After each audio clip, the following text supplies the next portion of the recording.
Washington vient de lâcher une bombe géopolitique que personne n'avait osé imaginer à voix haute. Fini les discours mielleux sur la défense du monde libre, fini les grandes promesses de solidarité occidentale. Dans sa stratégie de sécurité nationale 2025, Donald J. Trump pulvérise l'illusion d'une Amérique gardienne de l'ordre mondial. Le message est brutal, tranchant, sans filtre. L'Amérique d'abord, les autres, après, très loin après, pour la première fois depuis la fin de la guerre froide.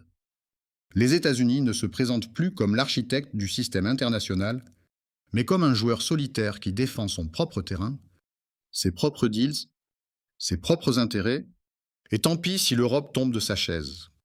Parce que oui, dans ce document que les analystes décrivent déjà comme un séisme stratégique, l'Union européenne n'est plus un partenaire, encore moins un allié naturel.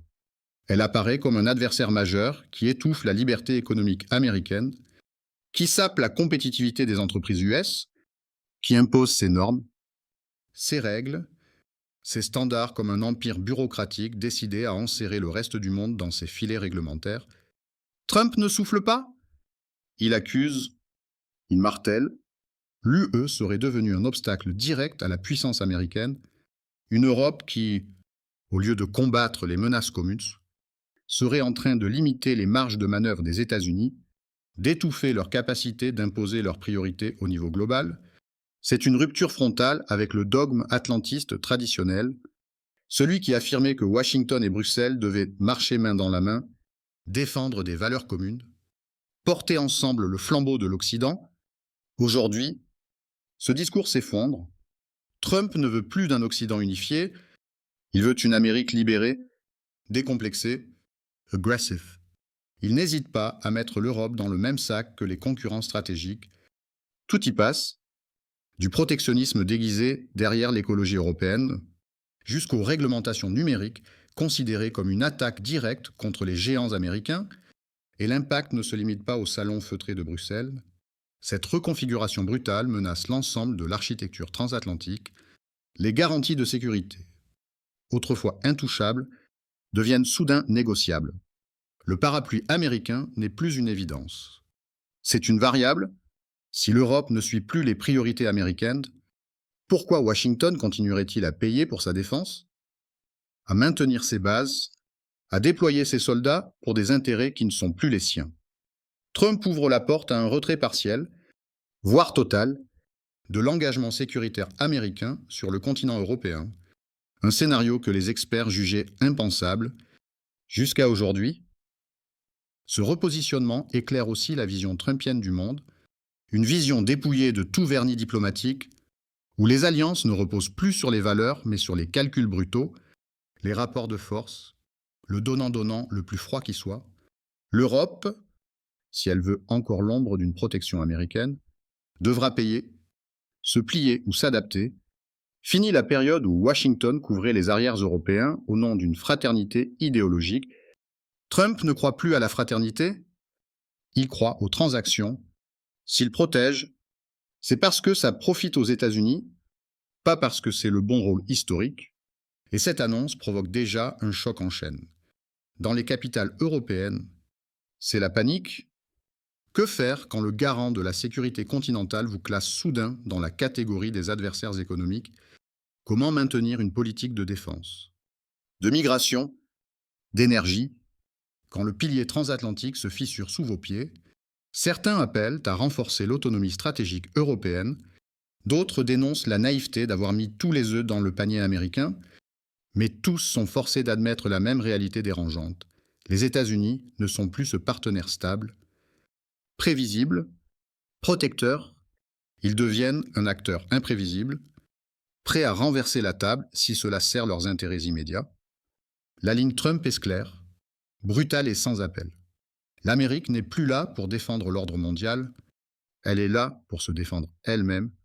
L'Europe ne doit plus compter sur un soutien automatique, et ce basculement, s'il continue, pourrait transformer la géopolitique mondiale plus violemment que n'importe quelle crise récente, parce qu'un Occident fracturé, ce n'est pas seulement une histoire de diplomates, c'est la remise en question de la sécurité globale, du commerce international et du système même qui a organisé la planète depuis 1945, Trump n'a pas simplement réécrit une stratégie, il a claqué la porte d'un monde ancien pour en ouvrir un autre. Plus dur, plus froid, plus dangereux. Mais le plus explosif n'est pas seulement ce que Trump dit, c'est ce qu'il sous-entend, ce qu'il laisse planer comme une ombre glaciale au-dessus de l'Europe. Car derrière chaque ligne de cette stratégie, il y a une menace silencieuse, aussitôt comprise par tous les dirigeants européens. Si l'Amérique change de cap, Le monde change de nature. et cette fois, L'Europe n'est pas prête. elle n'a pas d'armée unifiée, pas de doctrine stratégique, pas de vision commune, elle n'a que des réunions, des résolutions, des déclarations qui s'empilent sans jamais produire la puissance. Et Trump le sait, il l'expose, il l'utilise, il exploite même cette faiblesse pour renverser 30 ans de politique extérieure américaine. Depuis des décennies, Washington jouait le rôle de stabilisateur mondial, même quand cela ne l'arrangeait pas. C'était un investissement long terme. Aujourd'hui, Trump jette cet héritage au broyeur et remplace l'idéologie par le rapport de force pure. C'est un ultimatum non écrit à l'Europe. Réveille-toi, arme-toi, paie ta part, Ou reste à la traîne. c'est le retour à un monde où personne n'est protégé gratuitement, où chaque pays doit se battre pour sa survie stratégique, et ce choc s'étend jusque dans les rouages internes de l'Union européenne, car pour Bruxelles, être désigné ouvertement comme un adversaire économique par les États-Unis, ce n'est pas une critique banale, c'est un affront stratégique. Cela signifie que tout le modèle européen, basé sur les normes, la régulation, l'intégration, est perçu comme une menace par la première puissance mondiale. L'UE, qui se croyait le laboratoire du progrès réglementaire global, découvre qu'elle est vue à Washington comme une machine à confisquer les profits américains. Ce n'est plus un débat commercial, C'est une guerre de modèles. une guerre froide économique où chaque norme devient une arme. Chaque règlement un projectile. Dans cette bataille, Trump n'a aucune intention de retenir ses coups. Il veut affaiblir la capacité de l'UE à influencer le monde.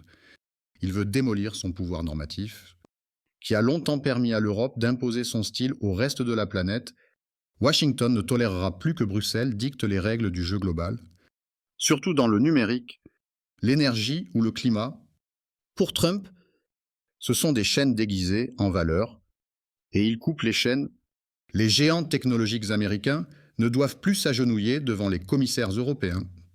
Les entreprises US ne doivent plus être contraintes par les diktats écologiques de Bruxelles. L'Amérique doit redevenir le centre de gravité économique du monde. Par la force s'il le faut. Cette logique risque d'accélérer un phénomène que beaucoup craignaient, l'effondrement du projet occidental, car si l'UE et les États-Unis se tournent le dos, qui portera encore la bannière de la démocratie libérale, qui garantira la liberté de navigation, qui stabilisera les flux économiques mondiaux, le système qui dominait depuis 1945 pourrait imploser sous le poids de ces fractures, et dans ce chaos naissant, d'autres puissances se frottent déjà les mains. La Chine voit une opportunité historique. Un Occident divisé est un Occident faible.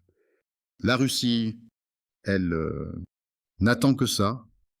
Une Europe seule face à Moscou est une Europe vulnérable. Le Kremlin n'a même plus besoin de bouger un doigt. La rupture vient de Washington. Mais le plus inquiétant, c'est la réaction de l'opinion publique, car Trump ne parle pas seulement aux élites, il parle aux travailleurs américains, aux classes moyennes qui n'en peuvent plus de voir leur industrie délocalisée, leur prospérité érodée. Ce discours America First ne tombe pas dans le vide. Il résonne, il galvanise, et il transforme la politique étrangère en un outil électoral surpuissant. Trump alimente une colère profonde, une frustration qui exige des responsabilités des coupables, des ennemis, et l'Europe, Surprise. se retrouve dans le collimateur, rangée dans la même catégorie que les autres sources de désavantages économiques américains. Ce repositionnement brutal pourrait durer bien au-delà d'un mandat présidentiel, parce qu'une fois qu'une grande puissance change de paradigme, elle n'y revient pas forcément. Ce que Trump a ouvert, d'autres pourraient l'entretenir, même sans partager son style. L'Amérique pourrait, Pour la première fois depuis un siècle, se détourner durablement de l'Europe, la fracture transatlantique deviendrait structurelle, et cela forcerait l'UE à choisir, se réinventer comme puissance autonome. Ou accepter son déclin? Mais l'Europe est-elle capable de cette transformation? Rien n'est moins sûr, car malgré ses discours ambitieux, l'Union reste paralysée par ses contradictions internes. Elle veut être une puissance, mais refuse de payer le prix de la puissance. Elle veut une armée européenne, Mais continue de dépendre du parapluie américain. Elle veut une voie unique, mais se perd dans ses querelles internes, ses compromis interminables, ses divisions entre Est et Ouest, entre Nord et Sud. Trump louée, n'attendra pas que l'UE résolve ses blocages. Il impose le rythme, il dicte la nouvelle réalité, et son message, brutal et sans nuance, résonne comme un avertissement. L'ère du confort stratégique européen est terminée. L'Occident, tel que nous l'avons connu, s'effrite, les certitudes tombent, le danger grandit, et dans ce nouveau monde, l'Europe n'a plus le luxe d'exister dans l'ombre des États-Unis. Elle devra affronter seule un système international plus dur, plus sauvage, plus compétitif, un monde où chaque erreur se paie cash, et où, cette fois, Washington ne viendra peut-être plus la sauver,